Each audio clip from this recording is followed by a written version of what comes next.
Hello everyone, welcome back to my mini blog. তো সব সময় তো তোমাদের বাড়ির ভেতরকার ব্লগগুলোই দেখানো হয়, বাড়ির বাইরেটা কখনো দেখানো হয় না। তো আজকে যেহেতু একটু রাস্তায় বেরিয়েছিলাম, তো ভাবলাম একটু বাড়িটা দেখিয়ে দিই। এটা হচ্ছে আমাদের বাড়ির বাইরের গেটটা, আর উপরে সুন্দর ফুল দেওয়া আছে। আর এই হচ্ছে বাড়ির মালিককেও একটু দেখিয়ে দিলাম। তো এরপর হচ্ছে দেখো আমাদের বাড়ির আরেকজন সদস্য, ওনার নাম হচ্ছে টমি, আমরা টমি বলেই ওকে ডাকি।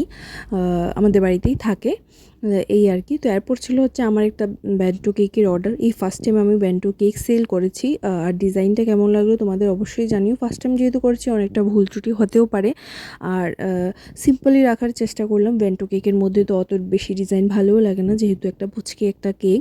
তো এটা রেডি করে এবার ফ্রিজে রেখে দেবো, আর কাস্টমার এসে নিয়ে যাবেন। তো এরপর দেখো আমি এই যে বিছানায় বেডশিটটা চেঞ্জ করতে চলে এলাম। প্রায় সপ্তাহের মধ্যে আমি চেঞ্জ করার চেষ্টা করি। তো কেমন লাগলো তোমাদের ব্লগটা অবশ্যই জানিও, ভালো লাগলে লাইক করে দিও।